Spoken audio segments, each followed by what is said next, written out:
First of all మా peoples media సంస్థ మీద ఈ మిరాయ్ సినిమా రావడం నిజంగా చాలా హ్యాపీ అనిపించింది.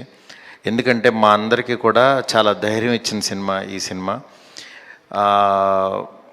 ఈ సినిమా నిజంగా విఎఫ్ఎక్స్ గురించి అందరూ ఇలా ఉంటుంది అలా ఉంటుంది అనుకునే వాళ్ళందరికీ కూడా ఒక ఆన్సర్ ఈ సినిమా. ఎంత అంటే విశ్వ గారు, ఎందుకంటే ఆయన ప్రతిసారి కూడా ఆయన క్వాలిటీ చాలా తక్కువలో మన ఇండియా వాళ్ళ మీద ఇంత మంచి క్వాలిటీ తీయగలరని నమ్మకం కలగజేయాలని యాక్చువల్గా ఆయన ప్రయత్నమే ఈ మిరాయ్ సినిమా. నిజంగా మన దగ్గర కూడా ఇంత మంచి గొప్ప టీం ఉన్నారని చెప్పి ప్రూవ్ చేసిన సినిమా ఇది. ఈ సినిమా నిజంగా చాలామందికి తెలుగే కాదు, ఆల్ లాంగ్వేజెస్, హిందీలో కూడా అందరూ కూడా ఇలాంటి సినిమా తెలుగులో ఇంత క్వాలిటీ సినిమా వచ్చిందని అందరూ సర్ప్రైజ్ అయిన సినిమా ఇది. నెక్స్ట్ ఈ సినిమాకి కార్తీక్ ఎంత కష్టపడ్డాడో నాకు బిగినింగ్ నుంచి కార్తీక్ తెలుసు. డిఓపిగా ఫస్ట్ ఒక చిన్న షార్ట్ ఫిలింతో నాతో ఒక 10 years బ్యాక్ మా ఆఫీస్కి వచ్చాడు తను. అప్పటి నుంచి తను చూస్తున్నాను అనమాట. నిజంగా చాలా కష్టపడి పైకి వచ్చిన పర్సను కార్తీక్. ఇవాళ మిరాయ్తో నిజంగా ఒక పాన్ ఇండియా డైరెక్టర్గా తనను చూడటం నాకు చాలా హ్యాపీ అనిపించింది. అట్లాగే ఇక్కడున్న టీం అందరూ, టెక్నీషియన్స్ అందరూ, నిజంగా ఇది ఒక ఆర్టిస్ట్ కంటే కూడా ఇది టెక్నీషియన్స్కి జరుగుతున్న ఒక సత్కారం కింద చెప్పుకోవాలి. ఎందుకంటే టెక్నీషియన్స్ని గుర్తించడం, సినిమా అయిపోయిన తర్వాత కూడా యాక్చువల్గా ఓటీటీలోకి వచ్చాక కూడా ఇలాగా ఒకటి పెట్టి వాళ్ళందరిని ఐడెంటిఫై చేసి మళ్ళీ వాళ్ళకి మెమోంటోస్ ఇచ్చి ఇంత గుర్తిస్తున్నారంటే, యాక్చువల్గా టెక్నీషియన్స్ని ఎవరు సినిమా రిలీజ్ తర్వాత 90% పట్టించుకోరు, ఫోన్లో మాట్లాడతారు.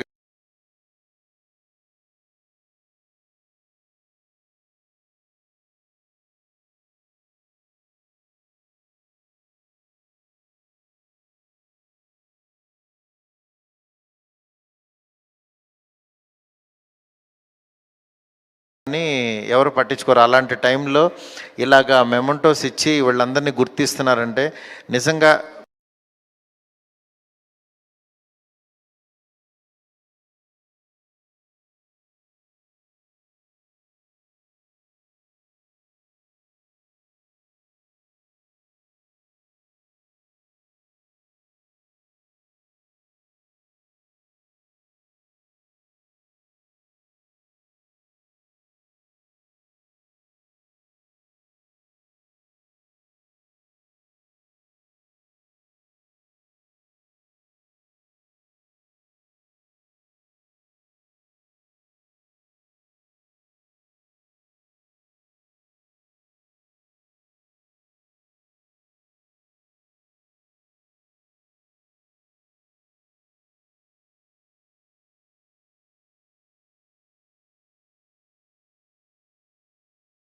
ప్రతి ఒక్కళ్ళు కూడా పీపుల్స్ మీడియా సంస్థలో పనిచేయాలి అన్నంత ఇంట్రెస్ట్ కలగజేశారు విశ్వ గారు.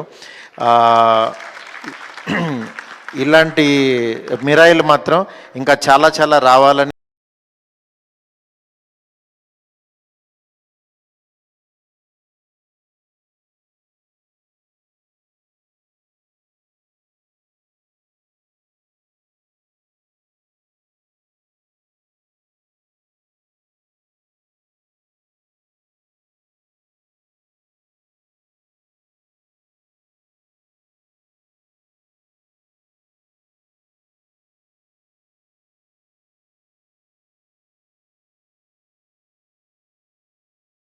వస్తాయని కోరుకుంటున్నాను. డెఫినెట్గా మా రాజా సాబ్ కూడా డెఫినెట్గా మీ అందరికీ